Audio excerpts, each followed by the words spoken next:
A nossa aula hoje é de apologética, de novo, aula 3, tá? Vou começar com o capítulo 4 do material impresso e vamos seguindo aqui, ok?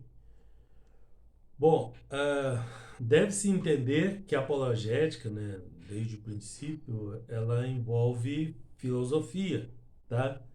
É, de todos os tipos, tá? Formal, erudita, popular, individualista, né? E assim, quando alguém começa a apresentar um argumento baseado em raciocínio, automaticamente ele está falando como um filósofo, ele está filosofando, tá? Porque filosofia vem do grego, filosofia com o mesmo nome, só que escrito com PH, né? E é um estudo, ela estuda a existência, a nossa existência, nosso conhecimento, nossos valores, nossa razão, né? O raciocínio, a mente, linguagem, tá? Então, a filosofia, ela é bem geral com relação ao ser humano. Ela estuda todos esses aspectos humanos, tá? Ainda que tenha ela mais setorizada, uma falando um lado, uma corrente falando mais de um assunto, mais de outro, mas envolve todos esses assuntos que eu falei aqui. E provavelmente a filosofia foi um termo usado por Pitágoras, né? Pitágoras foi um dos primeiros filósofos, né, que se sabe, dos famosos, né? Nós temos no pré-socrático, né, no período pré-socrático, antes de Sócrates, né, nós temos dois filósofos bem conhecidos, né, que é o Tales de Mileto e o Pitágoras, né, que foi matemático, filósofo, e etc, etc. E depois, no tempo de Sócrates, né, aí vieram os alunos dele, né, vieram Platão, Aristóteles, né, que eram alunos de Sócrates, né, aí é no período pós-socráticos, né.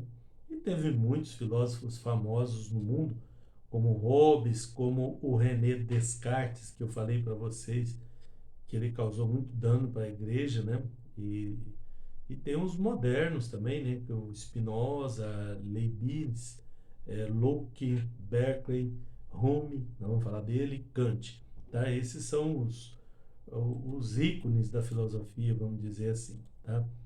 Bom, assim então, quando alguém começa a apresentar argumentos lógicos, raciocínio lógico, ele já está utilizando-se da filosofia, já está filosofando, vamos dizer assim, tá? Então, nós temos aí o Tertuliano, por exemplo, que é um dos pais da igreja, ele conhecia bem a filosofia e usava argumentos filosóficos contra os filósofos incrédulos, tá? Ele utilizava de argumentos da filosofia contra os filósofos incrédulos. Isso foi muito ruim para a teologia dele, de um modo geral, vocês vão ver lá na frente, tá? E então ele era um filósofo que argumentava contra a filosofia. Pode uma coisa dessa, né? Bom, se nós vamos descrever os pontos de vista histórico, né, relativo à apologética, né, a apologética, você já sabe, é a defesa da fé, né? Então é um argumento de defesa e usa-se, via de regra, muitas vezes argumentos filosóficos, tá? É natural isso, não é como o Tertuliano que combatia, né, a filosofia, apesar de ser entendido, dele entender bem de filosofia, ele usava os argumentos filosóficos para atacar os filósofos, né? É claro que a filosofia tem um perigo, né, eminente, mas né, nós estamos falando aqui de apologética, de defesa da fé. Então temos que usar as ferramentas adequadas para nossa defesa aqui, tá?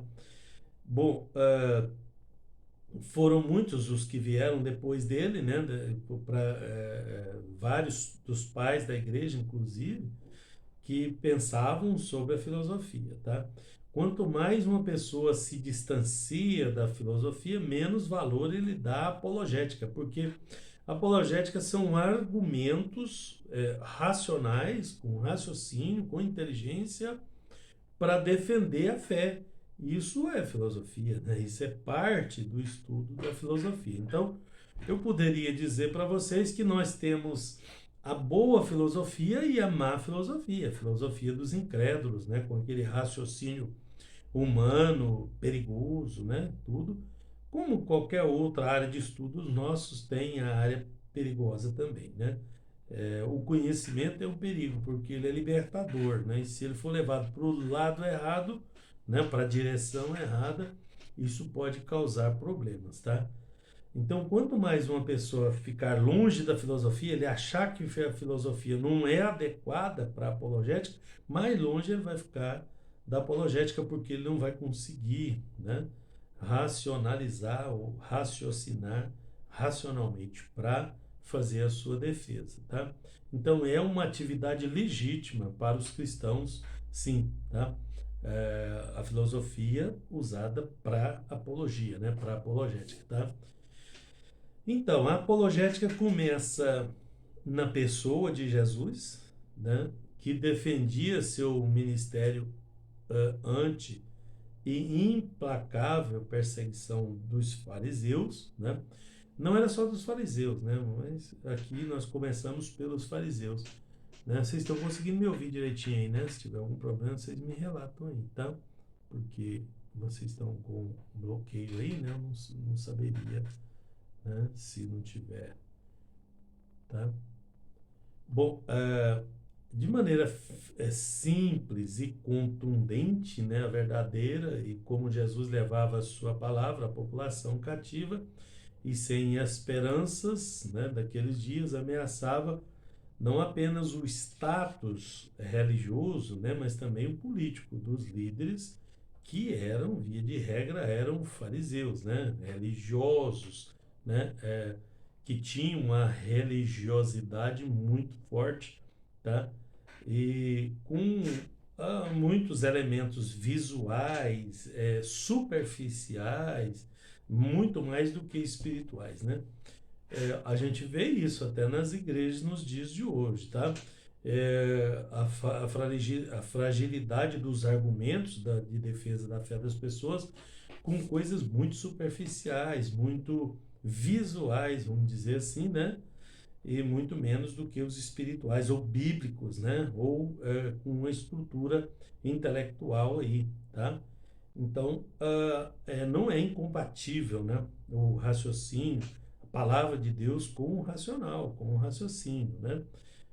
Alguns, é claro, não conseguem desenvolver um pensamento lógico, né, uma defesa lógica e substancial. Mas aí já é uma coisa pessoal da pessoa, tá? Na verdade, sim, é possível, né, filosoficamente defender a fé, né, a fé cristã, tá? Bom, então a apologética cristã defendia, né, o ministério aí dos fariseus, né, cujos líderes tratavam de forma privilegiada pelas autoridades romanas, porque eles eram os fariseus. Por que a gente fala dos fariseus? Porque eles são os mais racionais, os mais inteligentes, que faziam uma defesa ali, e a igreja tinha que se defender contra a apologia deles, porque a apologia deles era a defesa do ponto de vista deles, tá? Não bíblico, né? E então os romanos apostavam nesses fariseus para uma dominação pacífica, para eles não ter problema, vamos dizer assim, com os judeus, tá? Então, eles utilizavam os fariseus como massa de manobra para manobrar o restante do povo, tá? Então, esse era o grande desafio, né? E podia dizer para vocês que é o desafio nosso hoje também, da igreja, né? Defender a fé, dessa fé farisaica, que é bem parecido com essa que eu estou explicando para vocês aqui, né? Então é um grande desafio para nós, apologetas, né? Apologistas, tá? Você pode usar os dois termos, apologeta ou apologista, tá? E para fazer a nossa defesa, né? Então, eles também tinham viés político, né? Os fariseus e os pensadores daquela hora ali, né? E eles não só ameaçavam a religião, né? O status religioso do povo, né? Dos cristãos, de um modo geral, mas também político, né? Dos líderes, né? Os fariseus ali que eram líderes políticos, né? Que viam a fragilidade dos fundamentos da religiosidade, que eram superficiais e muito visuais, tá? E com mais elementos desse tipo aí. Diante dessa impossibilidade de desmentir o cristianismo, Cristo, né, a obra que Cristo fez, diante de inúmeros sinais, milagres, né, tinha tudo ali, tinha toda uma gama de coisas ali que podia ser utilizado.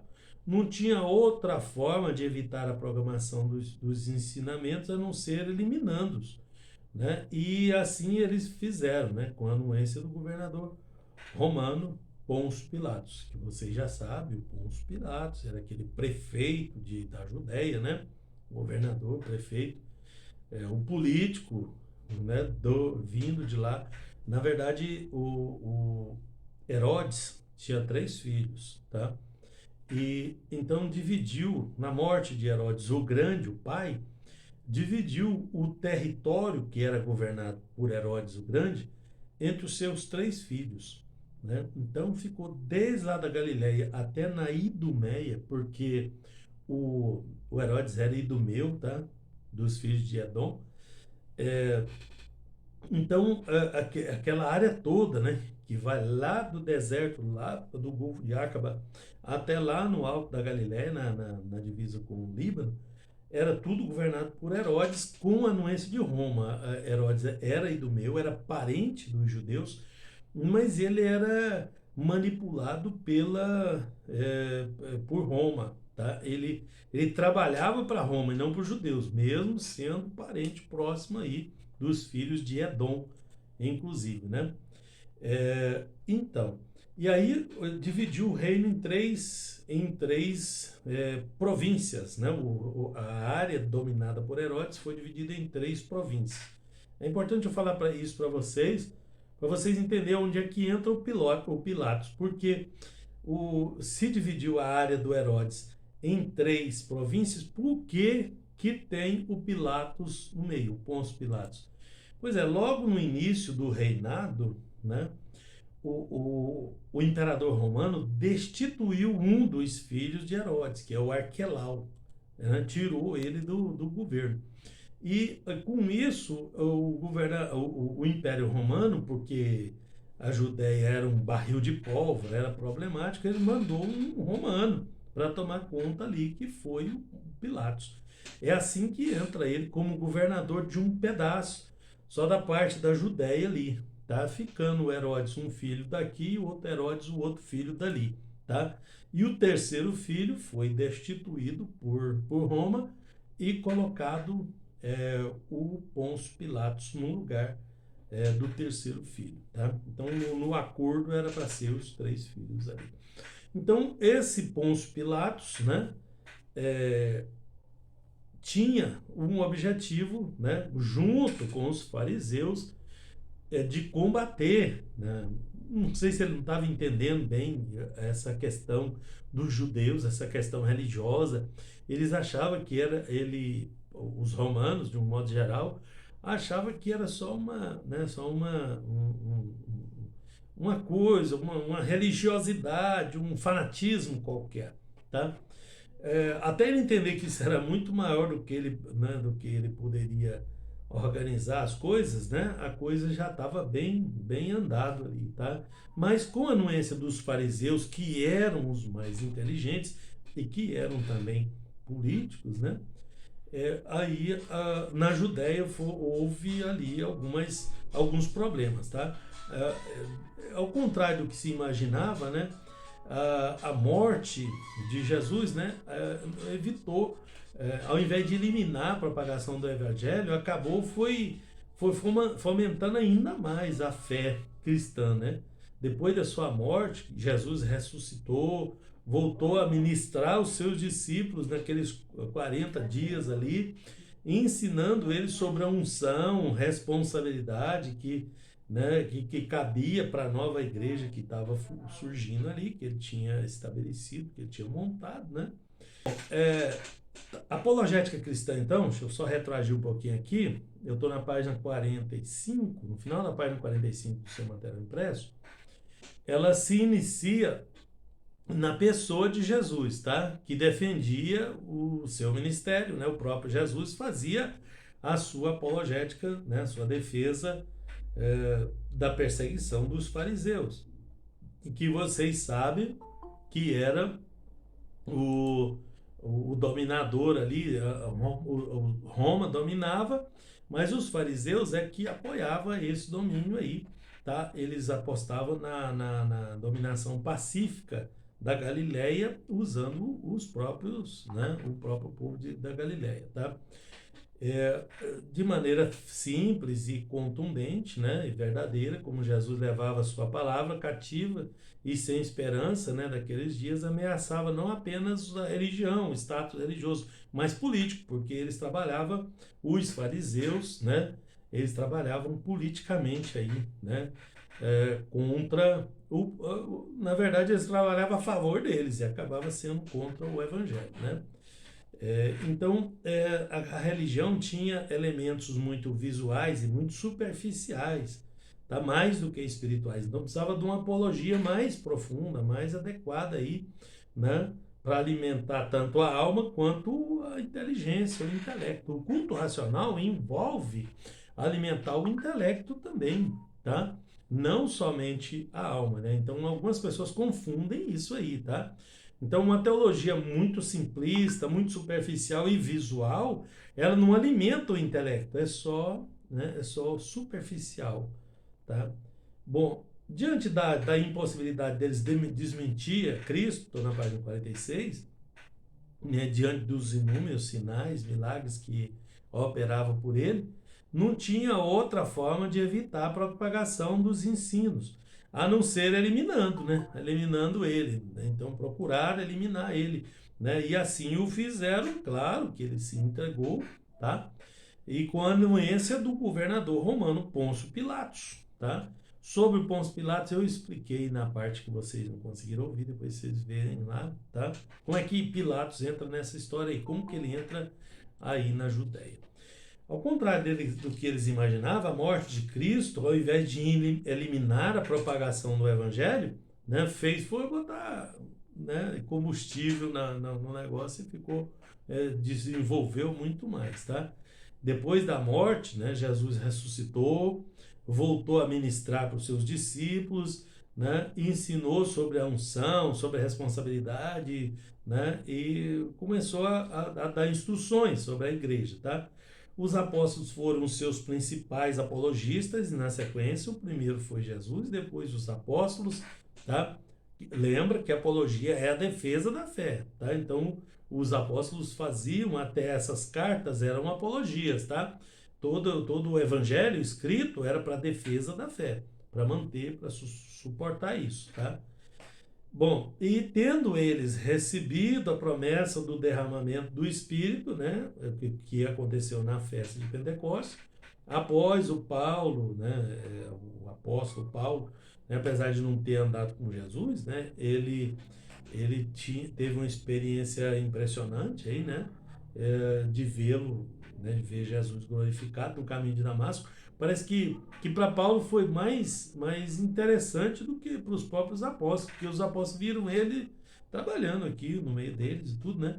E Paulo não, ele já viu ele glorificado. Interessante isso, né, irmão Wesley? Não é uma coisa que, né, que os apóstolos mesmo que andaram com Jesus não viram essa fase aí, essa face de Jesus glorificado, né? Que eu acho que deve ter sido uma coisa tremenda, fantástica, né? Porque glorificado é outra, né, outra história, né?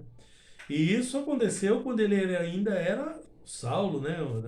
Não é que ele trocou de nome, aí parece que fica no material de vocês, parece que ele trocou de nome.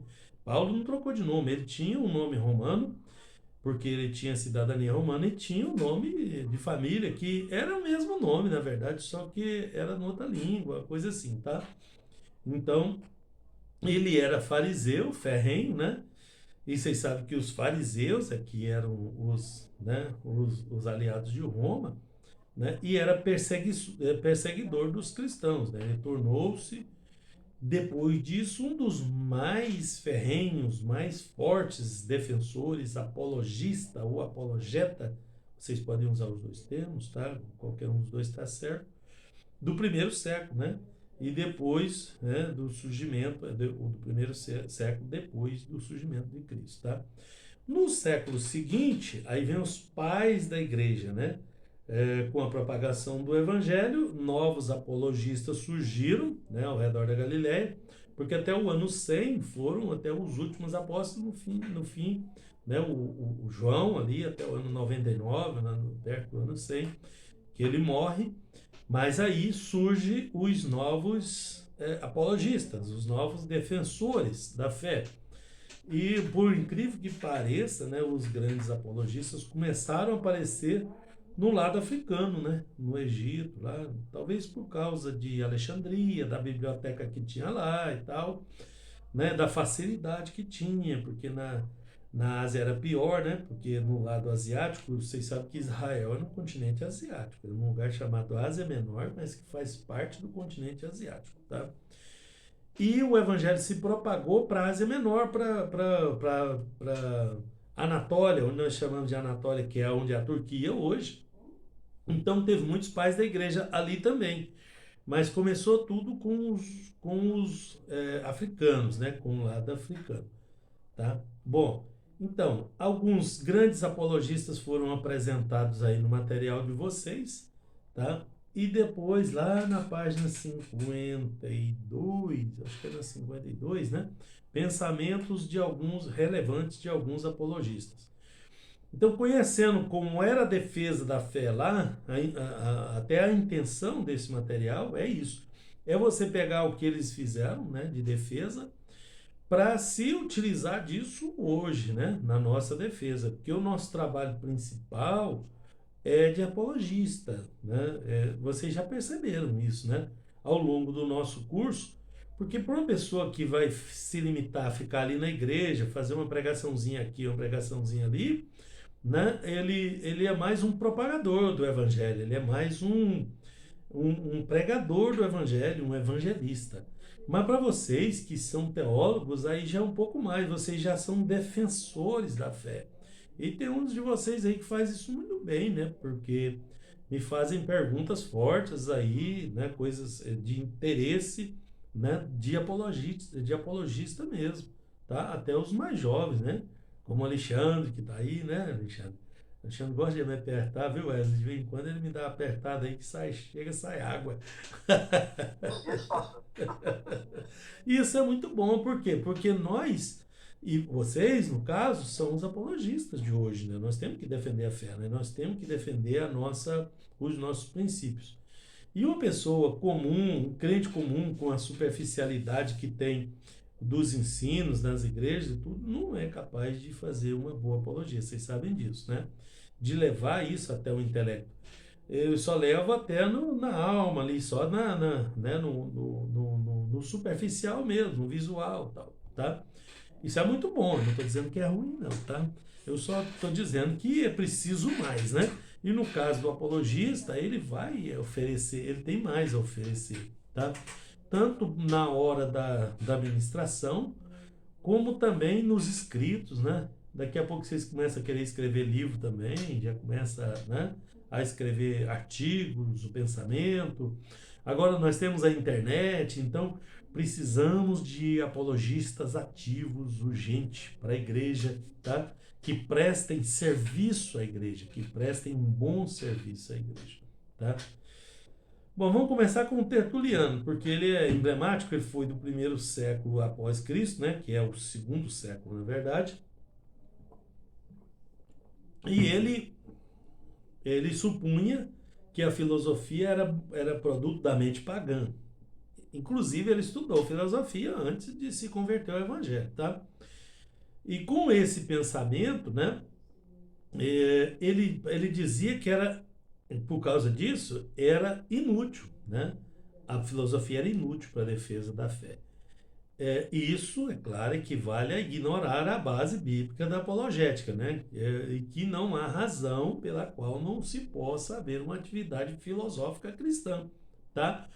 A filosofia cristã é mais importante é uma das mais importantes matérias, porque ela é a base da nossa apologética, tá? O nosso pensamento cristão, a nossa defesa da fé é baseada em argumentos, né? Argumentos filosóficos, né?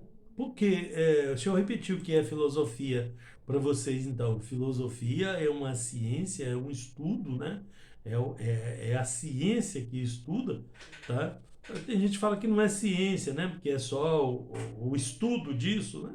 Entenda como quiser. Mas o que a filosofia estuda? Ela estuda a nossa existência, conhecimento, né? Nosso conhecimento, valores, né? Valores que nós defendemos, nossa razão, nosso raciocínio, tá? A mente, a linguagem, tá? Isso é o campo de estudo, é bem geral mesmo, é um negócio bem generalizado, tá? E isso é o que a filosofia estuda. Então, estudando a mente, o raciocínio, o intelecto, a razão, então isso vai ser útil na hora de fazer a nossa defesa, né? A nossa apologética, tá? E o Tertuliano falhou muito nisso, porque ele usava a filosofia para atacar, né?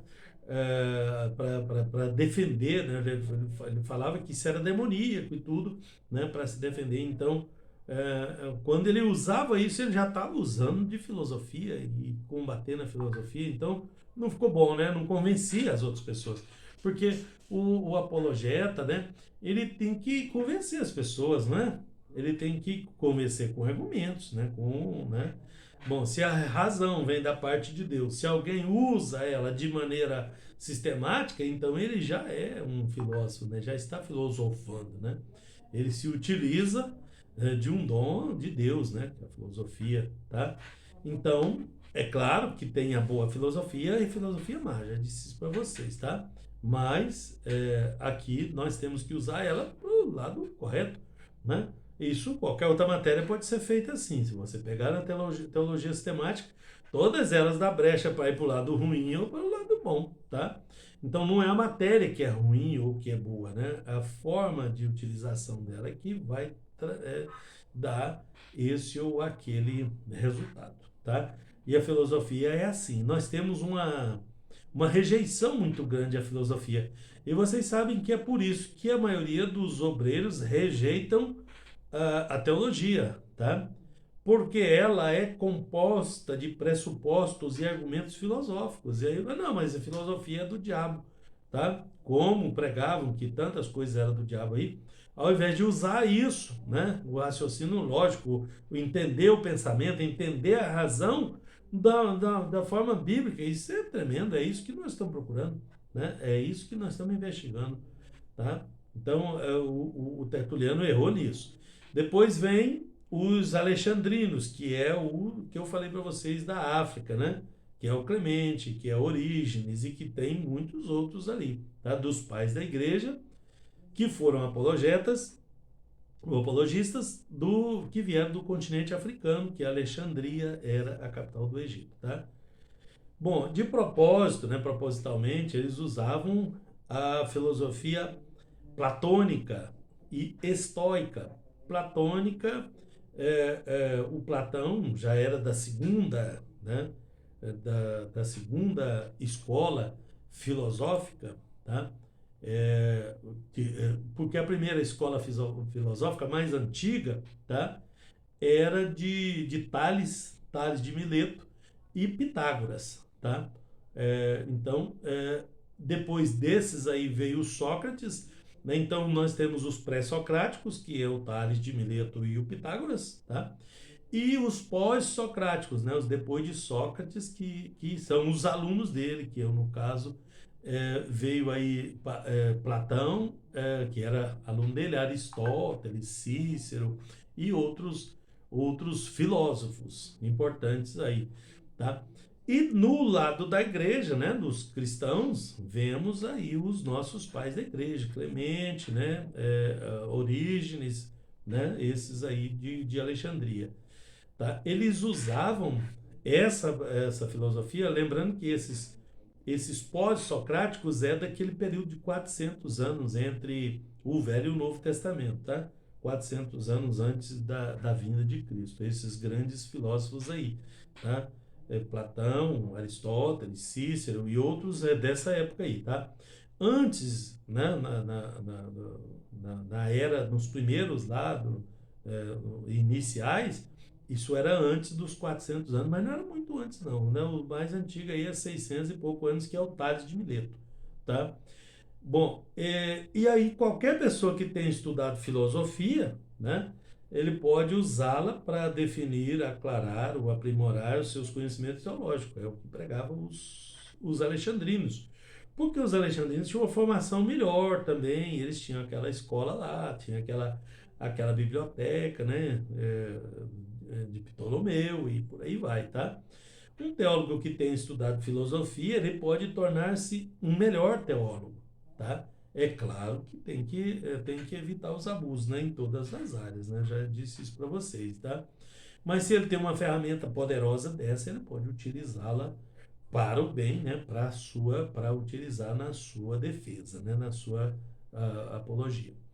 Depois vem Agostinho, que veio depois desses aí que eu falei para vocês, tá? Que ensinava que a filosofia é uma criada útil. Agora nós estamos falando aqui desses apologistas, depois de Cristo, depois do segundo século aí, né, o Agostinho, depois daqueles outros que eu falei, tá? Ele dizia que a filosofia é uma criada útil, né, que pode ser empregada em favor da fé religiosa, esclarecendo e às vezes defendendo-a, né? Era mais ou menos como uma ferramenta, como eu usei o exemplo de ferramenta, tá? Já o Aquino, né, Tomás de Aquino, foi um apologeta refinado, né? A sua obra, né, Suma contra Gentiles, né? Suma contra Gentiles, ele defendeu a fé cristã contra a maneira materialista e não espiritual que certos filósofos árabes, né, como Averroes, por exemplo, utilizavam a filosofia de Aristóteles, tá? A apologética de Tomás de Aquino foi tão bem sucedida que se transformou em uma força dominante durante séculos no meio dos cristãos, tá? Na Igreja Ocidental. Então, Tomás de Aquino é o grande filósofo, o grande ícone da Igreja Católica, por exemplo, tá? E porque ele utilizava habilmente a filosofia em prol da teologia. Bom, os ataques, né, desfechados aí pelos deístas e racionalistas, nós falamos dos deístas na outra aula lá, deísta do latim, né, se lembra, né, que é uma posição filosófica naturalista. Eles acreditam na criação do universo por um ser superior, uma coisa lá, né? Pode ser Deus ou pode não ser, para eles não tem, né? Então eles são deístas, tá? E através da razão. Então eles são bem racionalistas aí, tá? Os deístas e os racionalistas são bem da mesma linha, tá? E eles usavam isso contra a fé cristã, né? E produziram alguns apologistas modernos, como o bispo Joseph Butler, tá? Então, a igreja anglicana, né, que é a igreja, é uma espécie de igreja católica, mas inglesa, né? Porque os ingleses romperam com a igreja católica e fundaram a igreja anglicana, e eles são mais refinados na questão apologética, né? Na questão bíblica do que eram os romanos, né? Os católicos romanos, tá? Então, a famosa obra do Butler, né, que é um anglicano, a Analogia da Religião, é uma obra de apologética, tá? Depois vem Karl Barth, tá? E a sua escola aí no meados do século XX, né, já. Eles tomaram uma posição negativa em relação à apologética, argumentando que essa atividade reflete uma espécie de falta de fé, tá? O Barth dizia que argumentos argumentos racionais, era falta de fé, né? Mas mesmo ele se apresentando, se expressando dessa forma, ele fazia uma apologia do seu ponto de vista particular do conhecimento e da fé, né? Ele estava defendendo a fé dele, né? Muitas pessoas não tinham certeza se a fé de Barth era adequada, né? Ou representasse algum acúmulo considerável de verdade. E ele escreveu muita coisa, deixou muitos escritos, tá? E então, depois vem Rudolf Bultmann, né? O Bultmann resolveu definir a querigma. Querigma é a propagação do evangelho, né? O evangelismo no Novo Testamento, erigindo uma apologética bem elaborada a fim de levantar aí alavancar o seu propósito, né? Então, alguns pensam que ele chegou ao ponto de querer satisfazer todas as categorias de pensamento moderno, né? O Bultmann, tá? E vocês sabem que o jeito mais fácil de dar tudo errado é você querer agradar todo mundo, né? Vocês conhecem alguém que tentou fazer isso e deu certo? Jesus não tentou agradar todo mundo, né? Ele não era politicamente correto, tá? Então, esse Bultmann errou feio nisso aí também, né? Ele debilitou a mensagem, né, que vem mediante a revelação, e admitiu dúvidas demais, e ao promover as revisões desnecessárias, né, e com o objetivo de agradar muita gente, né, de agradar as pessoas. Tem gente que acha que pro evangelho propagar, para pegar, para dar certo, tem que ficar agradando muita gente. Não, vamos agradar para manter eles na igreja, e fica com. Hoje chama de mimimi, né? Né? As pessoas acham que tem que ficar, né? Cultivo. Tem que falar a verdade, né? Não é isso. Esse último aí era um desastre para a igreja. Porque você tem que capinar um monte de coisa, você tem que reduzir o negócio, tem que enxugar o negócio para agradar A ou B. Isso é terrível, né? Se levasse o Sivaldo lá, a espada ia comer do lado da fivela, né, Sivaldo? Pergunta isso. Então, entrando aí no que o pastor está dizendo, os reis que erraram tentando agradar todo mundo.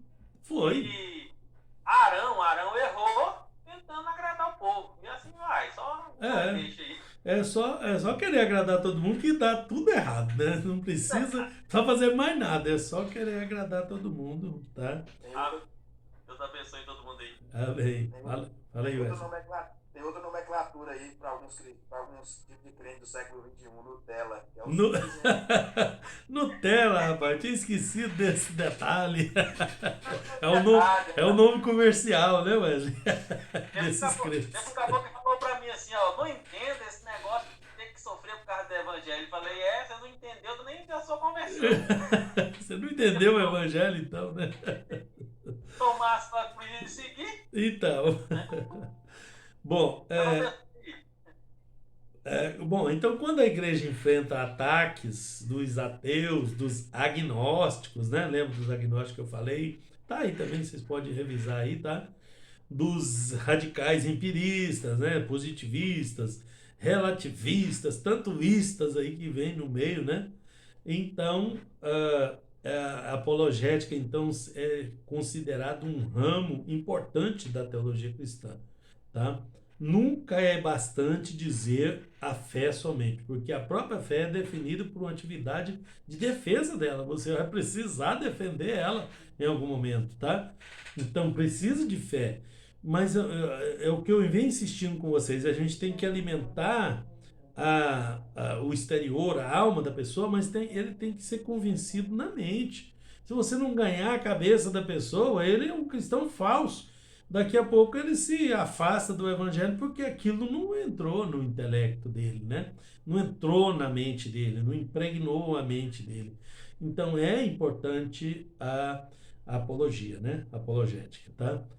Bom, pulei para 54, no item 4.4, os apologetas ou apologistas, os dois termos que eu falei para vocês, é utilizado os dois porque os dois estão certos, porque se utilizar só um no material, quando vocês verem o outro, vai pensar que o outro está errado, né? Mas todos os dois estão certos, tá? O termo é usado para falar sobre aqueles pais da igreja, né, cujas obras tiveram o intuito de defender a fé. Então, o termo apologeta ou apologista é usado basicamente para definir aqueles pais da fé que defenderam a fé contra as heresias, as coisas, né, erradas que vinham lá do primeiro século, tá? Mas acaba que virou um termo de defesa em seguinte, mas o intuito era defender a fé e defender a igreja, tá, do paganismo, né, do pensamento maligno que vinha lá, né, da filosofia grega, né, das escolas, né, as escolas estavam impregnadas com a filosofia, tá, e a filosofia ligada mesmo ao paganismo, tá? Então tem a boa filosofia, tem a filosofia ruim, ela usada como raciocínio para a defesa da fé é muito boa, mas ela pode ser usada pelo outro, né? E é muito usada pela outra turma do outro lado lá, tá?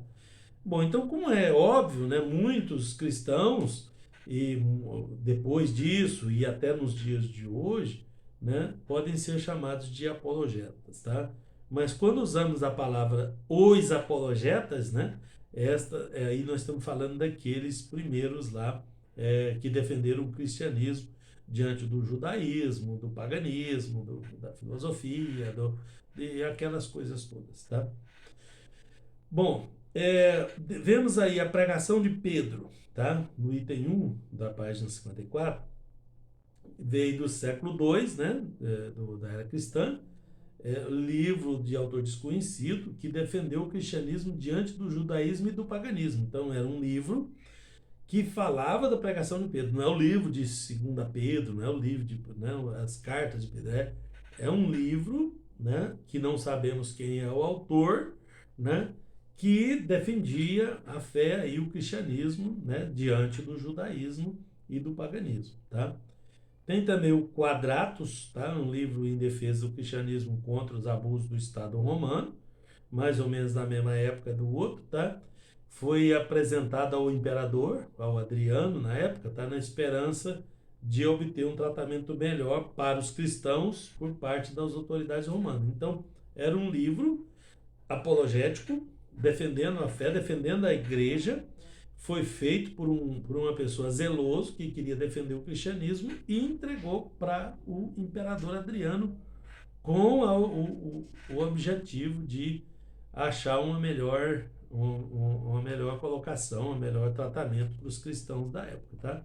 Foi escrito em 125, veja, já numa época aí onde começava a complicar a situação dos cristãos, tá? Porque até João estava indo razoavelmente bem, né? Mas em João já estava complicando e 25 anos depois a coisa já estava complicada, tá? Depois vem Aristides de Atenas, esse grego aqui, defendeu o cristianismo contra o paganismo. Ele escreveu isso por volta de 147, né? A sua apologia foi endereçada ao imperador Antônio, também. Ele deve ter copiado mesmo que o outro fez, né? No ano 125, para mandar para o imperador para ver se, né, deve ter tido algum resultado com o outro para ele se animar a fazer a mesma coisa, tá? Bom, ele escreveu, Aristides, né, que a raça cristã é ali chamada de raça superior e que ela é digna de tratamento humanitário, né? Falava da parte humana, né? A obra desapareceu, né? Ficou só um pedaço aí, uma tradução siríaca e uma reprodução livre no grego, né?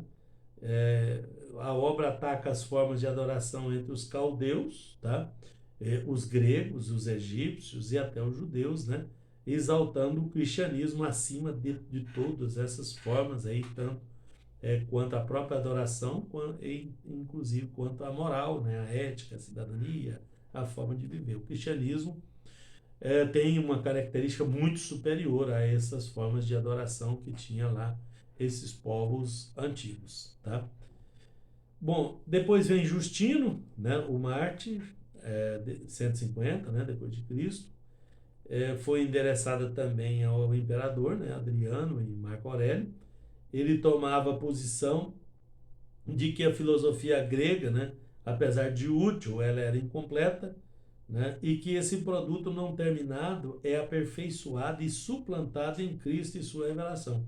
Eu acho interessante a posição do Justino, Porque vocês sabem que os romanos, eles tinham uma admiração muito grande pela cultura grega, né? Claro que militarmente eles se consideravam superiores, os romanos eram bem altivos assim com relação à sua supremacia militar. Mas eles sabiam que os gregos né, no intelecto eram bem superiores, né? A filosofia, vocês imaginam, esses filósofos, grandes filósofos como Aristóteles, Platão, Sócrates, né, Tales de Mileto, tudo vieram antes de Cristo. Agora nós estamos falando aqui de 150 anos depois de Cristo. Então, aqueles filósofos ali fizeram história, né, antes de Cristo, na época de Cristo, depois de Cristo ali, e os romanos os admiravam, né? Agora os romanos eram os dominadores e admirava esses. Aí, ao invés de Justino tomar uma atitude contra, né, a filosofia grega, não, a filosofia grega é muito boa, mas ela pode ser melhorada, né? Olha a linha de raciocínio que ele pegou aí, tá? E que é aperfeiçoado e suplantado, né, em Cristo e na sua obra e tal, e foi por essa linha que ele fez a sua defesa, tá? E para Justino, o cristianismo era a verdadeira filosofia. A outra lá era a má, né? A filosofia grega era encarada sob a mesma luz, né, que a lei judaica, precursora de algo superior, que veio antes de algo superior. Mais uma vez, ele evita o confronto, né? E ele está certo em alguns aspectos, né? Ele usou isso como meio de levar levar o cristianismo e fazer a sua defesa, tá? Lembrando que isso foi feito para defender de uma ameaça, tá? Eles não simplesmente falaram, não, vou fazer a minha apologia aqui e defender a fé, não. Eles estavam defendendo daqueles estoicos, epicureus, daqueles filósofos da época que tentavam suplantar o evangelho. Eles estavam se defendendo, eles estavam defendendo o evangelho dessa praga que vinha invadindo a lavoura. Só que se a gente olhar assim de longe, dá para a gente ver uma pragazinha urbana que tentando invadir as nossas igrejas, com essas ideias mirabolantes, com esses evangelhos falsificados, com essas formas de adoração que não adora nada, esses sistemas falidos. Então, precisamos de apologistas para defender a nossa fé, para defender a igreja. E é doutrinariamente que eu estou falando, não é, não, nós temos que levantar um exército de políticos aí para defender a igreja lá no parlamento. Olha, nós nunca vamos ser maioria nos parlamentos, em parlamento nenhum, nem na Câmara de Vereador nós conseguimos maioria que eu faço dos vereadores, né, do parlamento, para uma votação ser favorável à igreja. Deus usa aqueles homens lá para a defesa do que ele quiser, né? Então não é dessa defesa que eu estou falando, não. Eu estou falando que a igreja ela está precisando mesmo de apologistas, de pessoas que a defendam teologicamente. A nossa doutrina que está correndo risco, tá? E eu estou aqui lutando, tomando até uma aguinha aqui para treinar vocês para fazer essa defesa junto comigo, né? Para nos precavermos aí, porque Deus levantou, foi nós, não foi? Nós é que estamos aqui agora, então somos nós, está na mão aqui, tá bom? Bom, veio Aristo depois, né? Que no meados do século II, depois de Cristo, pelo ano 150, né? Na Pérea, ele escreveu a área dos filhos de Herodes, né? Ele escreveu um livro que não chegou até nós, mas que, de acordo com Orígenes, mostrava que as profecias judaicas se cumpriram em Jesus. Justino fez uso dessa apologia em sua obra, tá? Justino, um mártir, né? Usou o escrito do Aristo, que é uma coisa que os crentes têm dificuldade, tá? Uma das coisas que nós, teólogos da pós-modernos, temos dificuldade, que é mostrar o cumprimento do Velho Testamento em Cristo, tá? E pouca gente fala disso. As pessoas se preocupam muito com coisas que não vão levar o barco para frente e se esquecem do escrito do Aristo, tá? E, consequentemente, de Justino, porque o Justino usou os escritos de Aristo para fazer a sua defesa. Depois veio Atenágoras, é um nome grego, né? Quase no fim do século II, escreveu contra o paganismo, tá? O Estado romano, a filosofia grega, né? O paganismo, toda essa... Endereçou esse livro também a Marco Aurélio, o imperador, tá? Esperando também melhorar o tratamento dado aos cristãos, né? Essa obra incluía argumentos aí em prol da superioridade do cristianismo também, tá?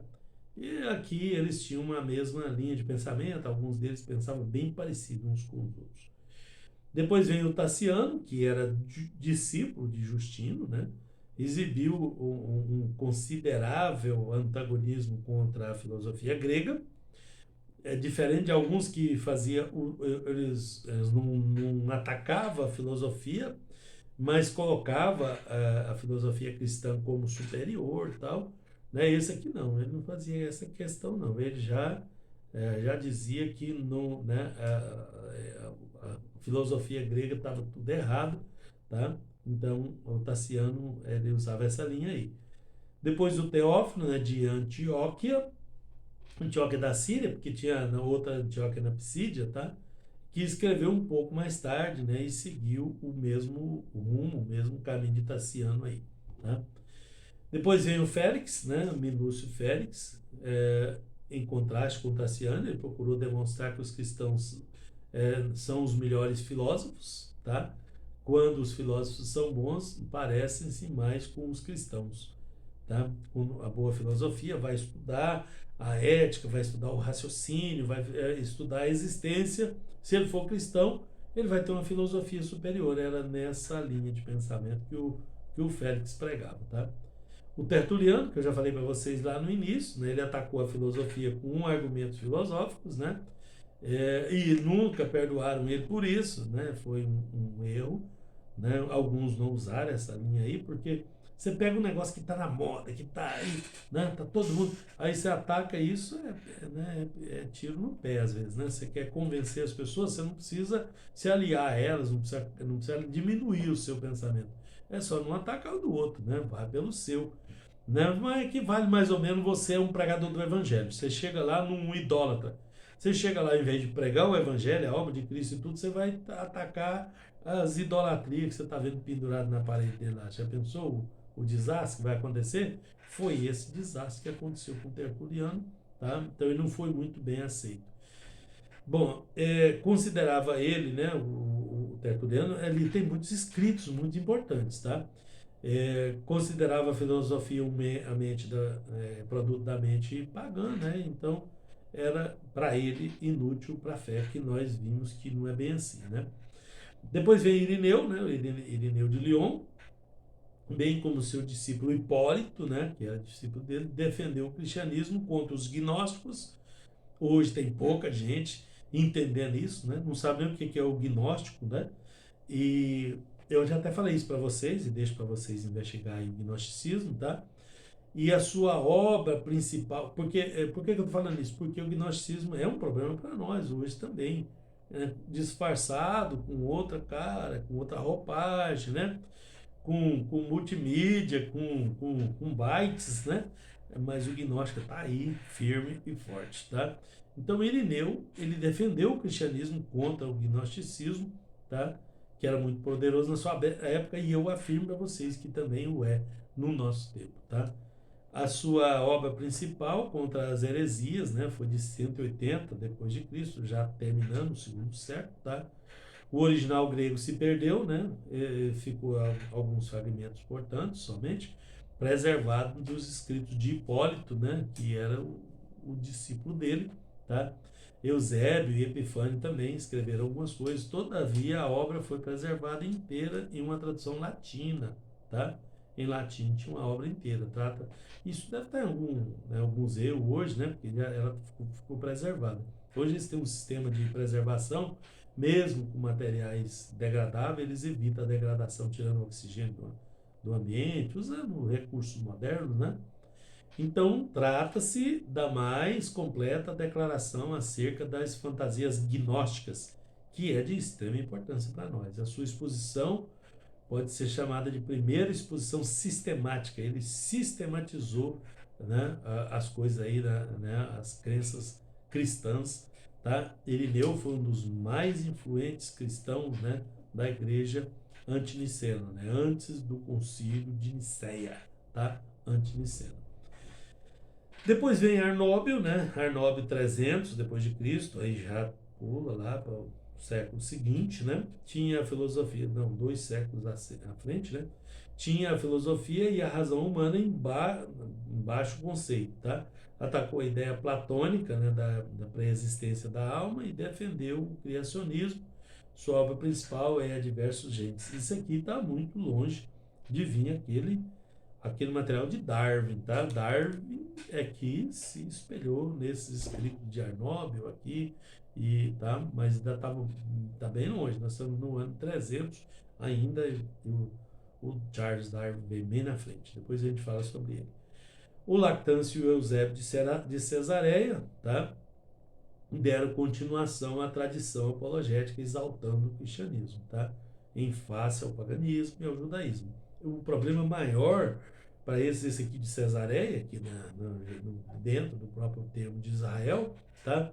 O grande problema era o judaísmo, que tentava suplantar o cristianismo. Então, eu tinha que fazer uma defesa da fé nesse sentido, que hoje para nós não faz muito sentido quando a gente vai pregar para brasileiro, mas faria se você for pregar para judeu, por exemplo, um judeu ortodoxo, uma pessoa que conhece a Bíblia, que tem, né, que conhece bem o Velho Testamento, aí você teria os mesmos problemas e teria que seguir a linha de Eusébio, tá? Então, Eusébio foi um origenista, né? Ele se espelhou em Orígenes, né? Da segunda geração, né? E decidido aderente da teologia filosófica do Logos, tá? Embora tivesse várias ideias não ortodoxas acerca da divindade de Cristo, a principal contribuição dele, né, é a sua História Eclesiástica. O livro dele, de Eusébio, chama História Eclesiástica, tá? Suas obras apologéticas, embora de menor valor, né, encontra um lugar na história literária cristã. Tem outros apologistas mais famosos, mais proeminentes, que tiveram material mais consistente do que dele. Mas o grande livro dele não é uma apologética. Eu acho que qualquer livro desse que fala da história eclesiástica, da igreja e tudo, ele acaba sendo, de uma forma ou de outra, ele é uma apologia, sim, tá? Mas ele não era bem um livro defendendo, fazendo a apologia propriamente dita, tá? Aí vem as escolas, né? Escolas históricas, tá? Escolas cristãs, né? Seminários cristãos, tá? E tinha escolas do mesmo jeito que estava aparecendo. Essas escolas, elas começaram a aparecer com Israel. Vocês sabem que em Israel é que começou com essa história de escola, porque eles montaram um sistema de ensinamento para ensinar o Velho Testamento para os seus filhos. Para ensinar o Velho Testamento para os seus filhos, eles precisavam ensinar o português, né? E outras matérias de interesse, né? O português que eu estou falando no nosso caso, no caso deles hebraico, né? A língua, precisavam ensinar a língua, precisavam ensinar matemática, ciências. Então eles criaram nas sinagogas, eles se espalharam por toda parte e criaram nas sinagogas um sistema de ensinamento. Aí tinha lá um período que era de ensinar as crianças, porque tinha uma ordem, né? Tem uma ordem bíblica para os pais transmitir a palavra para os filhos, de geração em geração. Os pais não tinham tanto conhecimento, não tinham tanto acesso. Quem vivia estudando a Bíblia eram os rabinos, lá nas sinagogas, né? Para transmitir para eles à noite. E eles tinham muito o que fazer, muito trabalho e tal. Está parecendo nos nossos dias, não está? Não está bem parecido? Aí o que eles faziam? Eles pagavam, né, assalariavam aqueles eruditos para ensinar os filhos deles. Daí nasceu as escolas como conhecemos hoje. Inclusive as maiores escolas, se vocês pegarem aí Princeton, Oxford, as maiores universidades do mundo, elas foram criadas para ensinar teologia e não em matéria secular. É incrível, né? Mas é verdade, tá? Se você pegar as maiores escolas do mundo, elas foram criadas para ensinar teologia. E, né, e vindo na esteira disso, você pega na época da Reforma, a imprensa foi inventada para imprimir a Bíblia, tá? já na época da Reforma, 1500, né, no ano 1500, mas isso as escolas já existiam lá atrás, né? Nós temos as escolas ali, elas ganharam força, foi depois de Cristo, foi depois do ano 300, 200 e pouco, por aí, que as escolas ganharam o status. E aí elas foram desenvolvendo, mas elas eram escolas filosóficas e teológicas, tá? As maiores formações do mundo são teológicas e filosóficas, tá? Provo para vocês, né? Quando um sujeito estuda muito, muito mesmo, faz o superior do superior do superior, de que vocês chamam ele mesmo? Hum? De que ele é chamado quando ele estuda muito, estuda, né, doutorado, pós-doutorado e tal? Como é que chama ele? Vocês sabem? PhD. Sabe o que é PhD? O PH é filosofia. Filosofia escreve-se com PH por causa do termo original, tá? Philosophy Doctor. PhD. Filosofia, doutor. É um doutor em filosofia. Então, um sujeito que estuda muito é chamado de doutor em filosofia.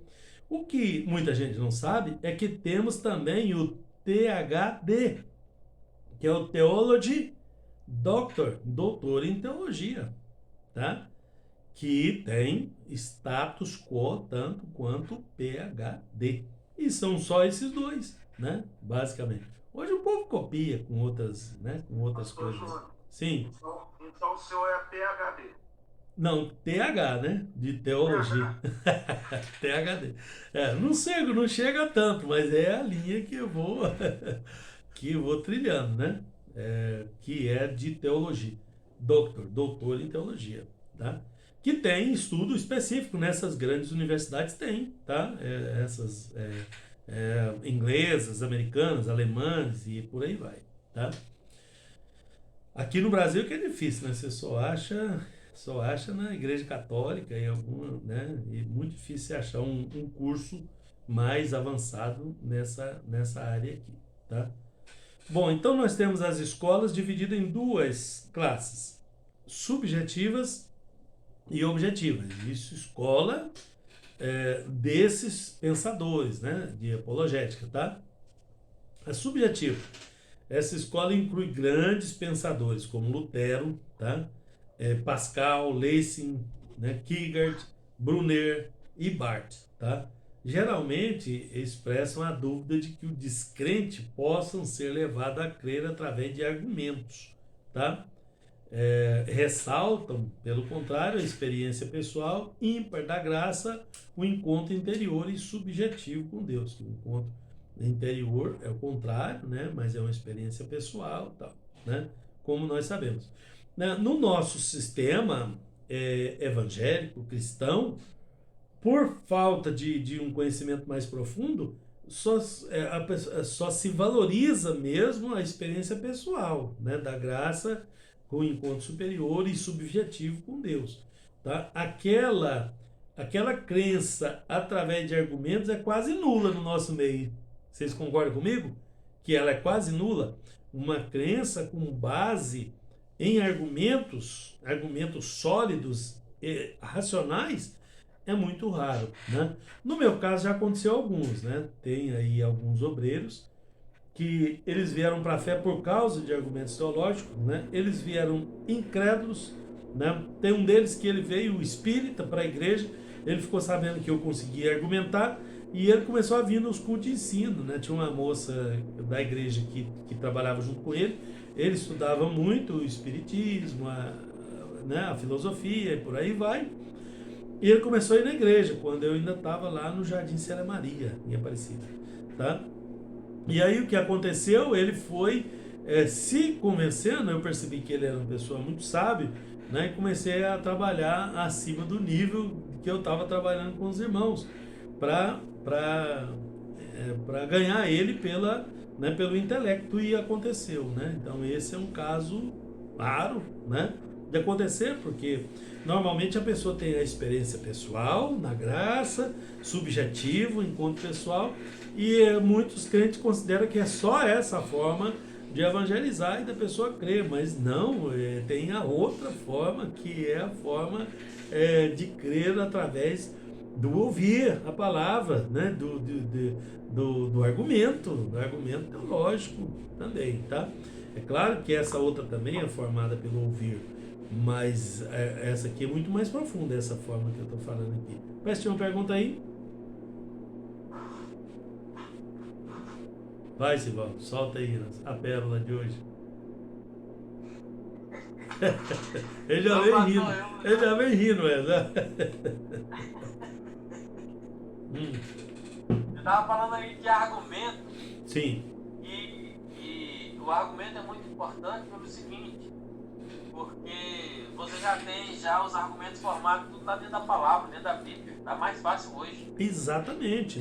Mas tá mais fácil para quem sabe, Sivaldo. A maioria dos obreiros não consegue formar uma argumentação forte, suficiente para derrubar o sofisma, para derrubar, se ele pega uma pedreira, né? Porque não um pedreiro, né? Porque sem discriminar os pedreiros, normalmente os pedreiros estudam um pouco, né? Se ele pegar um pedreiro, ele consegue bem, mas se ele pegar uma pedreira, que é um médico, uma pessoa que estudou mais filosofia, aí ele se enrosca nos próprios argumentos, porque, né? Se ele tem conhecimento suficiente para fazer a defesa, aí ele consegue fazer a sua defesa, mas se não... Essa semana eu comecei com um filósofo. Aí, ótimo. É porque vocês já estão preparados. Vocês já estão no nível argumentativo, entendeu? Mas se você fizer a pesquisa na igreja, é poucos obreiros que conseguem fazer uma defesa filosófica aí, né? Inteligente, bem estruturada com argumento. Só para o pastor ver mais ou menos a nossa conversa, que eu conversei mais ou menos 1h50 com ele, né? Ó. Cara a cara. Aí ele veio com muitos argumentos. Aí o que eu fechei com ele foi o seguinte. E ele também é cristão, só que ele tem muitas dúvidas e é filósofo, ele lê bastante, sabe? Uhum. Mas não sei, foi misturando todas as coisas na cabeça dele. Aí ele tava falando pra mim que o que é que eu devo fazer pra mim saber o meu chamado. Pô, o que é? Falei, você não estuda tanto? Eu peguei e falei pra ele, o nosso chamado é aquele que Jesus falou, que por todo mundo pregar o evangelho de toda criatura, esse é o seu chamado. E aí nós estamos aprofundando, né? Falando de chamado. Aí fui falar pra ele que nós estamos numa guerra e que tem as pessoas que trabalham na linha de frente, tem uns que comandam, e tem uns que fazem a comida, tem uns que amola as ferramentas e tal. No meio por fim ele pegou e falou, rapaz, não é que é mesmo? Eu falei, as coisas não precisam ser tão, se aprofundar tanto para nós chegarmos ao que nós queremos. Tá tudo na Bíblia. A argumentação é importante, ela é sábia. Os pensadores argumentativos, eles raramente têm temor da sabedoria humana. Por quê? Porque, de um modo geral, eles rejeitam a filosofia tradicional, né? É assim que acontece conosco, né? Quando estudamos a Bíblia, né? E passa a utilizar uma lógica, né? E ressalta um negócio no outro nível, né? No nível argumentativo aí. Então, pouco importa a teologia natural lá e as provas teístas, né? Porque, na verdade ele está num outro nível. Ele não tem temor da sabedoria humana. Por quê? Porque ele tem argumentos, né? Ele tem argumentos teológicos suficientes para derrubar essa argumentação aí. Tá? Inclusive, ele marcou para na sexta-feira nós continuar conversando. Muito bem. Foi uma conversa até boa, aprendi muita coisa. Aí, ó. Coisa boa. E a gente acaba aprendendo também, né? A gente tem que reter o que é importante, né? Aí no final desse... Você sabe o que ele falou pra mim? O que ele falou pra mim? Tava falando sobre a mente humana, que até inclusive ele passou 2 livros lá do Augusto Cury lá que eu tô lendo. Aí tava falando lá da mente humana tem muita... tal, aí eu falei pra ele, você não é cristão? Falou, sou. Eu falei, pois é, nós devemos apenas buscar estar próximo, o mais próximo possível da mente de Cristo. Não precisa mais. Temos que buscar estar perto da mente de Cristo, pensar como Cristo, para que nós possamos entender o nosso objetivo na Terra. No nosso caso, irmãos, é um perigo a gente se perder no conhecimento também. Do mesmo jeito que é perigoso a falta dele, a ignorância, né? Vocês concordam comigo que a ignorância é muito perigosa? O cara morre sem saber de que ele está morrendo, né? Ele morre envolto nos seus próprios, né, problemas aí sem saber. Mas do mesmo jeito que é perigoso a ignorância, é perigoso o conhecimento, porque aí se ele pega, eu peguei um teólogo que ele era da igreja, ele tinha um conhecimento nessa área de vivência pessoal da graça, e ele resolveu estudar teologia. Não achou um lugar adequado para estudar teologia, ele foi lá para a PUC, né, fazer teologia na PUC. Esse sujeito, né, trouxeram ele a mim. Ele veio numa confusão mental que só o sangue de Jesus poderoso para dar um banho de, né, um banho de graça naquele sujeito lá. Então, o conhecimento ele tem que ser regado. Isso. O conhecimento precisa ser regado com a experiência pessoal, com a oração, com a comunhão. Porque se a pessoa independe disso e vai só para o lado filosófico, a filosofia tende a suplantar a outra parte, né, humanista, né, por causa do deísmo, do racionalismo e do humanismo. Eu conheço crente que é extremamente racionalista. E se eu ficar extremamente racionalista, eu perco a parte de experiência pessoal subjetiva, porque eu não posso provar. Percebe o perigo que é? Isso é perigoso, sim. Outro dia eu peguei um desses que se acha muito inteligente que queria discutir Bíblia comigo, né? Oh. Aí eu perguntei pra ele quantas vezes ele leu a Bíblia inteira, do início ao fim. Ele, não cheguei a ler do início ao fim. Então, eu falei, então não tem como eu discutir Bíblia com você. Você vai discutir o que você não conhece, né? Aprendeu com o pastor Júnior. Aí, eu não teve argumento, eu teve que ficar quieto. Aí. Bom, no final do 451, do ponto 451, ele fala de Pascal. Pascal, um sujeito muito inteligente, né? Que tinha um monte, o currículo dele, eu vou levar uns 15 minutos só para dar o currículo dele para vocês, né? Que desconsiderava as provas metafísicas da existência de Deus e preferia as razões do coração. Ele chegou por fim a fazer uma defesa interessante da fé cristã. O Pascal, tá? Nas suas pensées, né? Ele recomendou a religião bíblica por ter ela um conceito profundo da natureza do homem. O cara, o sujeito, estuda filosofia.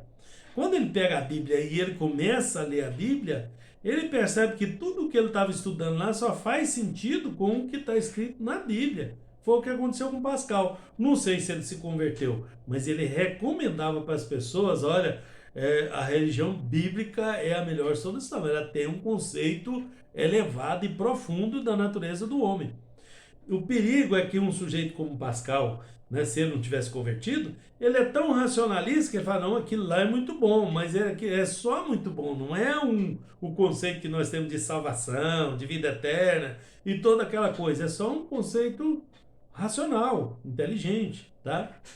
Tá, mas ele recomendava menos mal, né? A maioria das religiões ou das filosofias ou ratifica o orgulho da estutícia, né, da ignorância, da idiotice do homem. Eles usam as palavras bonitas, né, o estutícia, olha, né, o cabeçudo, o cabeção, o mentecapto, o ignorante, né, vamos usar um negócio mais, né, mas na Bíblia aparece isso também, essas palavras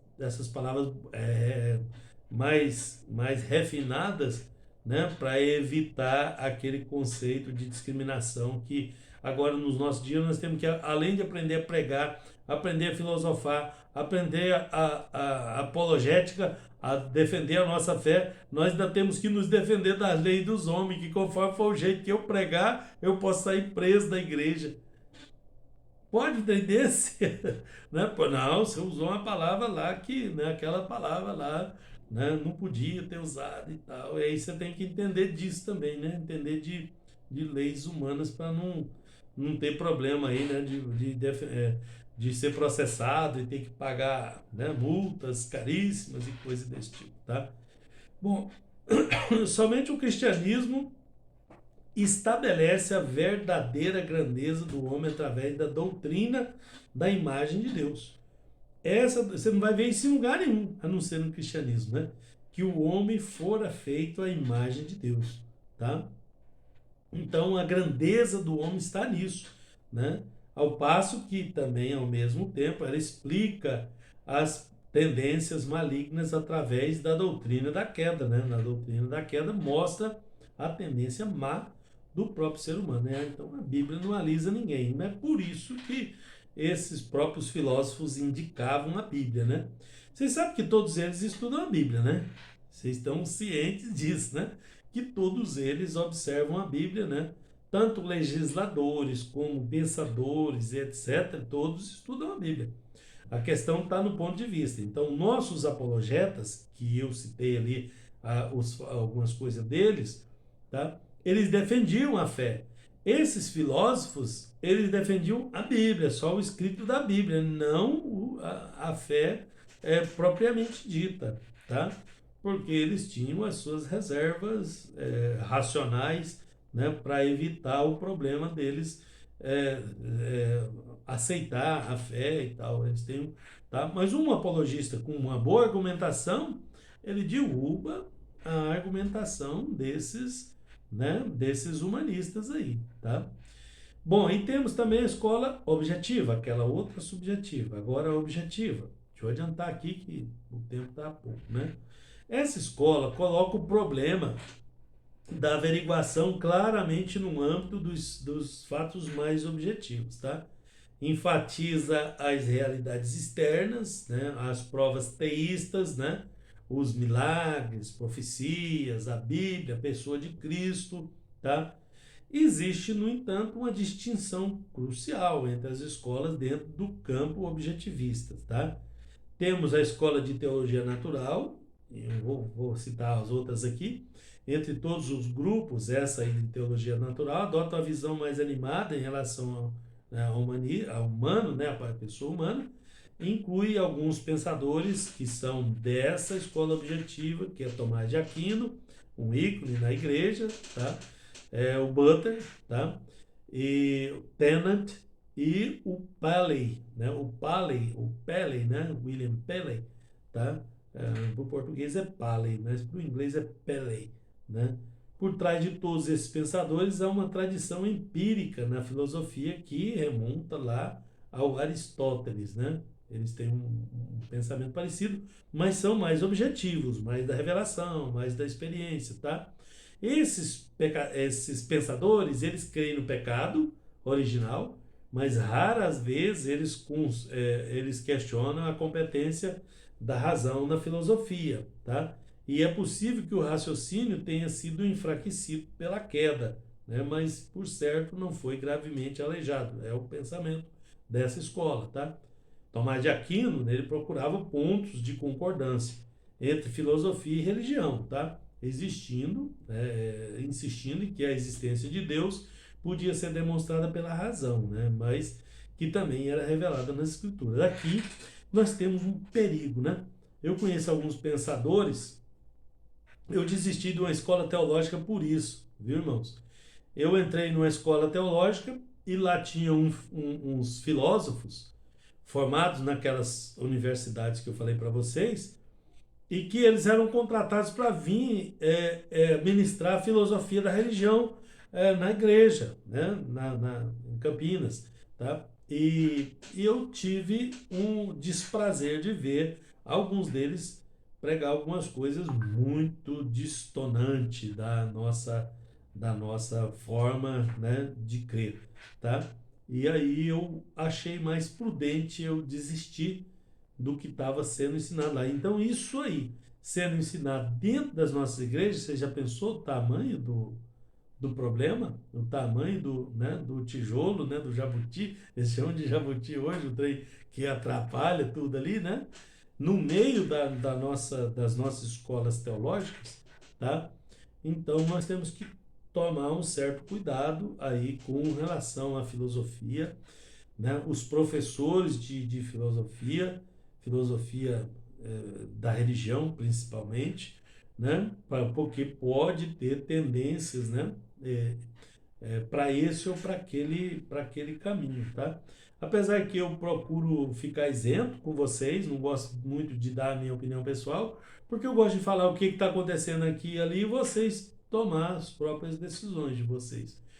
Mas às vezes a gente precisa se posicionar um pouco mais para evitar esses problemas, né? Como é que esses pensadores, né, com aquele tipo de pensamento fora da apologética, vêm parar dentro das nossas igrejas para dar aula para nós, né? Não, é doutor formado lá, não sei aonde e tal, e aí pagam fortuna para eles virem ensinar porcaria para nós, né? E foi isso que aconteceu lá. Eu vi um perigo eminente ali, tá? Apesar que o público era pequeno, né? Porque pouca gente se interessa pelos estudos, mas um que ele contamina ali vai repassar isso para outros lá mais na frente, depois, tá? Não atingir a nave da igreja, porque a nave da igreja, a maioria nem se importa com o conhecimento. Se importa, mas não se dedica, talvez, sei lá. Eu não sei porquê, né? É uma dificuldade para o crente querer estudar, aprender, saber, né? Não sei se é mais cômodo a ignorância, né? Se a quem muito é dado, muito será cobrado, o sujeito fica com medo da cobrança e não do benefício que isso traz, né? Eu já vi gente nessa situação aí, né? Não, eu não posso fazer curso teológico, não, porque a Bíblia fala que a quem muito é dado, muito lhe será cobrado, né? Então ele já está com medo da cobrança, né? E não do benefício que o saber traz. O saber traz responsabilidade, sim, também, tá? Tá pronto Mas para ele enterrar o talento já? Como é que tá é? prontinho o buraco já tá pronto, né? Já acabou, só falta botar ele lá e Doutor Júnior, socar. Sim. eu preciso de falar um negócio aqui que aproveitar que os teólogos estão aí. Fala aí. E Aqui é lugar de pastores discussão, né? Aqui é lugar de discutir o assunto. O prefeito Wesley está de olho, né, meu filho? O Wesley tá aí, filho. Vi ligado. Ô, pastor, Hum, eu tava conversando com um pastor, ele começou numa igreja, dirigia a igreja com 10 pessoas, sim. membros, né? Aham. Membros. Hoje, depois de 2 anos e meio, ele está com 70 membros. E É, aí eu fiquei querendo saber, né? é. Mas, né? Qual A foi, igreja não saiu de 10, qual, 15 membros, foi para 70. qual foi a mágica, né? Sabe o que ele me disse? É. Doutrinas fundamentais. Olha só. Olha só. Eu fiquei e falei, tá vendo? Eu tenho que passar a falar isso para os irmãos lá. Então, Ele falou, ó, eu falo, eu ensino aqui o que é a palavra, o que é Deus, o que é Jesus Cristo, o que é o Espírito Santo. isso. E por incrível que pareça, o pai vai passando por filho, a sogra vai passando. Isso. Doutrinas fundamentais, ela é boa para todo mundo. Ela resolve o problema, né? O Então, problema é rapaz, eu que falei, as igrejas estão negligenciando essa parte do ensinamento mais profundo. E, no caso, as doutrinas fundamentais é tão interessante que é o básico do básico do básico. E as pois pessoas é, perdem tempo, né, na hora de pregar, na hora de tá ensinar, na dando hora de falar resultado. com Hoje, outras, né? Não, e dá resultado mesmo, isso aí é certo, né? E são resultados que vai ficar para a vida inteira, que as pessoas que ficou crente lá, né? Uma pessoa que é bem fundamentada na palavra, e pode esperar que ele vai dar fruto lá muito, muito adiante, ele tá? falou para mim que a doutrina fundamental é o alicerce que o crente vai Exatamente. ligar o prédio em cima, né? Exatamente. É esse o caminho. É o caminho que eu tento ensinar para os nossos pastores lá, que não consigo, né? Eu vou conseguir, uma hora eu Mas chego lá. eu fiquei maravilhado, para falar a verdade. Nos cursos que a gente ministra para os pastores, a gente sempre fala disso aí, mas não é bem assimilado, eu acho, né? Eu acho que também está faltando um pouco em mim achar um jeito de levar isso né, com maior contundência para eles, achar um jeito de didaticamente de impregnar isso. Interpretez, como é que é? Exato. Bom, Deus abençoe. os apologistas dessa escola aí, dessa parte mais objetiva, sempre tem uma abordagem ingênua e simplista, né? As evidências em favor do cristianismo. Ele acha que uma apresentação simples e direta dos fatos, milagres, profecias, basta para persuadir o crente. Até as igrejas no Brasil a gente vê isso, né? Uma igreja mais focada em milagre, ou mais focada em profecias, né? Para atrair as pessoas, né? Para persuadir o descrente. Mas, na verdade, a pessoa fica com uma fé muito superficial. Esse é o grande problema, né? Ele tem né, aquela atração por isso, mas isso nós não vemos isso como suficiente. Aí precisa entrar essa parte que nós estamos falando aí, né, irmão Sivaldo, que é de pregar as doutrinas fundamentais e dar a eles, né, já essas escolas né, de apologética, né, de escola de teologia natural, como nós chamamos, né, que é da parte das objetivas, elas é muito simplista com relação a isso. E tem muitas igrejas assim, tá?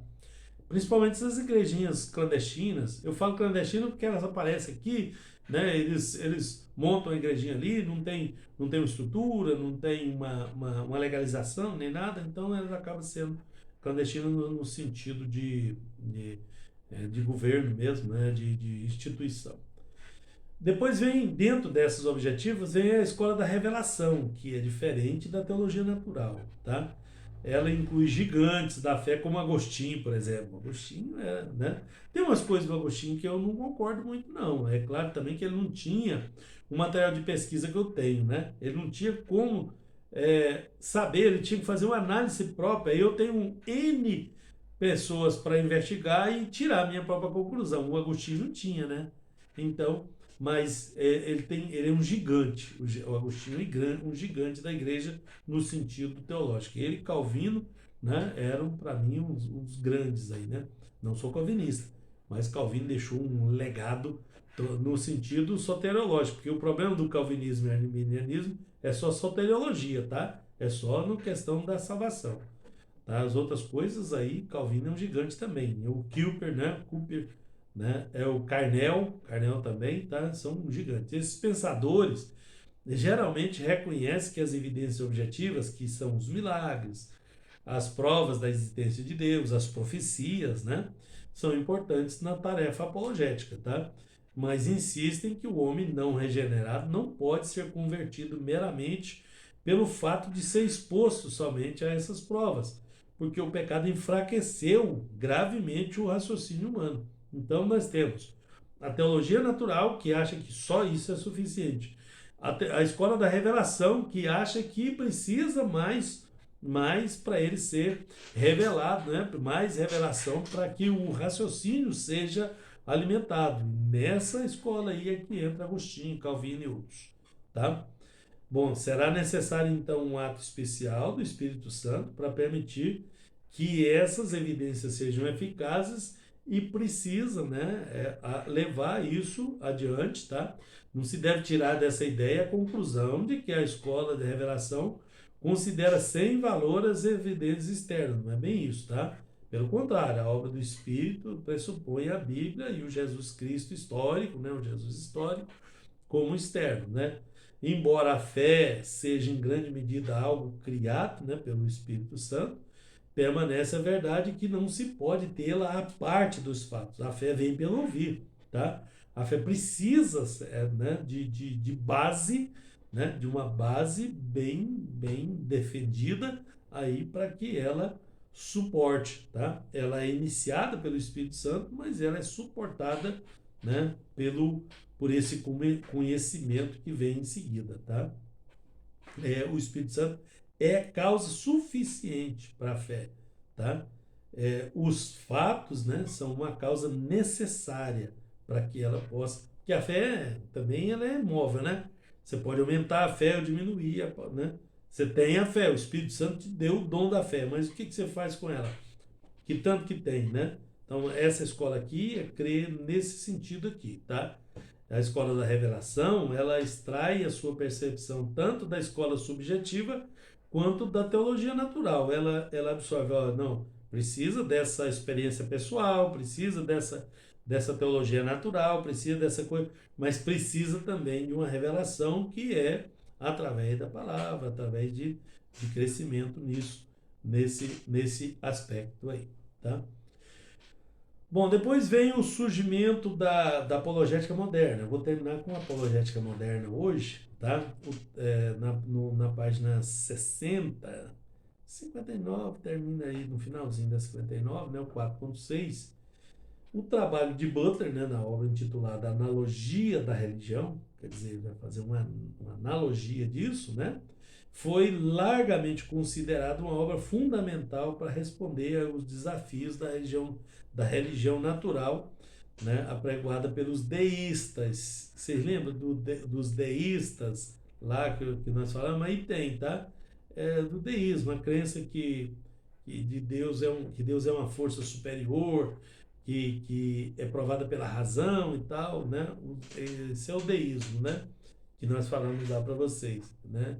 Em sua época. Entretanto, a apologética cristã foi forçada a se reinventar, né? Como um advento do iluminismo, né? Porque na Idade Média, depois da Idade Média, né? Porque a Idade Média terminou lá na 1500, na época da Reforma, tá? E depois disso vem esses fatos do iluminismo, tá? Que é um movimento intelectual, né, gigantesco, né, que ocorreu na Europa no século XVIII já, tá? E teve a sua expressão maior na França.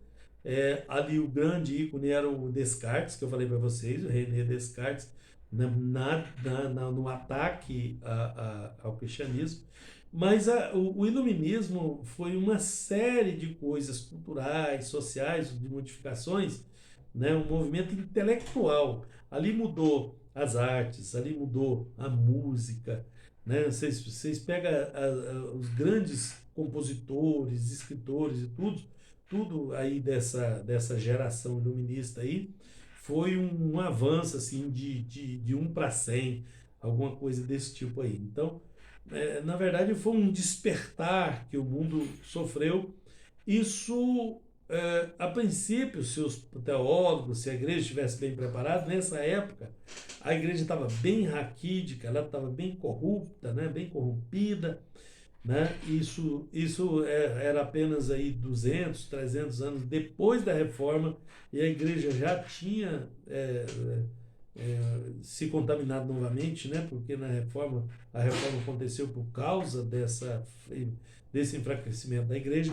E agora, no caso do iluminismo, foi pior, porque aí não foi porque a igreja diminuiu, foi porque o pensamento filosófico cresceu, tá? Apesar de usar as bases lá daqueles filósofos gregos lá de trás, mas agora o pensamento se desenvolveu no iluminismo, tá? E esse iluminismo rejeitou as prerrogativas de qualquer tipo de revelação, tá? De religião natural, de teologia natural, né? O iluminismo declarou a autonomia da razão, do raciocínio, valorizou o raciocínio. Aí até os crentes começaram a ver, sabe o que é mesmo? Né? Sabe o que é mesmo? A pessoa é meio humanista, meio racional demais. Então, ele perde aquela parte de revelação, aquela parte, sabe, necessária que o cristão precisa ter, tá? E a igreja perdeu isso com grandes argumentos do René Descartes, que impôs uma vergonha para a igreja, que ela nunca se recuperou disso, tá? A igreja passou vergonha porque esse francês humilhou a igreja com seus argumentos. Por que humilhou a igreja? Porque ela não tinha argumentos? Não, porque não tinha apologistas com preparo suficiente para argumentar. E aí, quando você não tem argumentos, você tem que engolir, né? Engolir seco, sem o lubrificante, foi o que aconteceu com a igreja, tá? E daí surge alguns apologistas, mas nessa época foi uma época negra, né? Aí vem Hume, né, que convenceu a muitos que o argumento teleológico, né? Teleológico é o argumento dos milagres e outros argumentos clássicos, né, da apologética eram insuficientes, tá? O filósofo iluminista, o Kant, né, Immanuel Kant, confessou ter sido despertado do seu sono dogmático pelos escritos de Rumi. O Rumi foi o precursor, foi quem, né, esse Kant, ele bebeu da água de Rumi, então ele era perigoso, né, o ensinamento dele, criticou os argumentos cosmológicos e ontológicos acerca da existência de Deus, questionou até a existência de Deus, tá? E essas ondas de ataques ao cristianismo forçaram os cristãos ortodoxos, né, os cristãos mais conservadores, a desenvolver a sua apologética mais refinada, né, e especialmente dirigida ao ceticismo. Aí tem que ir para a sala de aula e fazer o que nós estamos fazendo aqui, estudando, lendo Bíblia, analisando, pensando, puxando aí a ponta do negócio, porque, gente, nós estamos vivendo uma época de um estouro do conhecimento. As pessoas não têm tanto conhecimento, mas têm acesso a ele. As pessoas estão preguiçosas de aprender as coisas, de estudar, né? De via de regra, a maioria das pessoas tem preguiça, mas eles têm acesso ao conhecimento, e se eles pegarem o conhecimento na fonte errada, vocês imaginam o desastre que é isso. Então o perigo hoje é maior do que o perigo do iluminismo, tá? Porque no iluminismo aí vem os argumentos, e eles aceitaram esses argumentos. Foram dados boca abaixo, porque a igreja, muitos desistiram da fé, muitos desanimaram, porque não, eles têm razão, né? E aí o que acontece nos nossos dias é que tem teólogos infectados por umas doutrinas malignas aí de desenvolvimento, de crescimento, de prosperidade, de tanta coisa, né? E que isso traria, né? Esses ataques aí sistemáticos traz um problema sério. Aí a gente aceita isso no louvor, a gente aceita isso na oração, a gente aceita isso na pregação e vai aceitando. Não, a igreja pentecostal, tem um nome de pentecostal, tem um nome de cristão, mas está sofrendo os ataques e não está se defendendo teologicamente. Aí aparece um doido igual eu defendendo, não, gente, vocês escutam esses hinos aí, isso aí é perigoso, vocês estão aceitando essas pregações aí, né? Vocês estão fazendo isso, né? Eu não posso aceitar isso, né? E aí é taxado de louco até, né? No nosso meio isso está acontecendo, tá? Então esses ataques ao cristianismo que aconteceu no iluminismo, que agora estão acontecendo normalmente, forçou os cristãos da época, preocupados com a igreja, aí para a Bíblia, meu amigo, a dobrar e estudar e entender para fazer, para produzir argumentos suficientes para combater aquelas heresias, aquelas coisas que estavam acontecendo ali, que não é diferente dos nossos dias, tá? Então, esse esforço variou de acordo com as convicções teológicas, né? Com a cosmovisão filosófica de cada um dos apologistas, tá? E com o conteúdo alvo das críticas, porque eles, na verdade, estavam respondendo a essa ou aquela crítica, né? E agora a coisa está tão complicada que a gente tem que responder de uma forma genérica, né? Tanta crítica, tanta coisa. Não, mas não tem isso não. Gente, está no nosso meio. A gente aceita isso todo dia, né? Filosofias trazidas lá do paganismo e coisas. E vai trazendo na forma de ministração, de adoração, vai virando uma dogmática aquilo. Isso é um perigo, tá? Então, um dos primeiros apologistas a responder aos ataques do Rumi, que foi um dos mais perigosos, foi o Paley, né? William Paley, tá? Olha, 1743 a 1805, no tempo do Iluminismo, tá? Pesquisador que sistematizou as evidências dos argumentos em duas obras, tá? Uma visão sobre a evidência do cristianismo e a teologia natural. Foram duas grandes obras dele, né? E essa última aí é uma apresentação clássica, tá? Teologia natural, do argumento teleológico, que é aquele argumento da revelação, da experiência externa, tá? O Paley habilmente multiplicou as ilustrações e os argumentos em favor de um design mais inteligente, né? Dos milagres, das evidências, tá? Das coisas que a igreja vivia no passado, né? Entretanto, o vigor da sua apologética aí foi enfraquecido com a ascensão da biologia no século XIX, atrapalhou muito, né? Aquele negócio do Darwin que eu falei para vocês que ia falar, né? Que foi de 1958, né? O darwinismo, né? Ofereceu uma explanação naturalística, né? Isso tudo vem lá do René Descartes, lá de 1700 e pouco até 1958, quando Darwin lança a evolução natural das espécies, aí esse naturalismo aí, muitos cristãos também aí já desistiu de novo. Ah, não, então a doutrina da criação tá correndo risco. Aí por ter pouco conhecimento, o sujeito vai, ah, não, me parece mesmo, o homem parece mesmo com o macaco, olha lá, a boca dele é igualzinho, olha o nariz, igualzinho. E aí a pessoa vai e aceita essas, entendeu? Vira o perigo que é? Então eu estou falando uma coisa grande, que não está acontecendo nos nossos dias, como esse ataque da teologia, né, do naturalismo, do Charles Darwin. Tá? Mas nós pegamos as pequenas coisinhas e recebe isso e mais aquilo, mais aquilo. Se você pegar esse grupo de coisas aí, isso vira uma bela de uma bola, uma perigosa bola, tá? Teológica. Então, nós temos que tomar cuidado, tá? Então, houve os apologistas o tempo todo e agora é a nossa vez, né? Nós não podemos ficar na apologia de defesa daquela época, porque hoje as épocas são outras, os perigos são outros e a nossa defesa é outra também. Tá? Então nós temos que entender, né, o que está acontecendo nos nossos dias e, biblicamente, observar e combater o que vem acontecendo aí. É esse o campo de estudo da apologética, que eu acho um dos melhores campos de estudo bíblico, né? Porque ele oferece uma defesa inteligente, né? Uma defesa racional, uma defesa que convence o intelecto do ser humano, tá?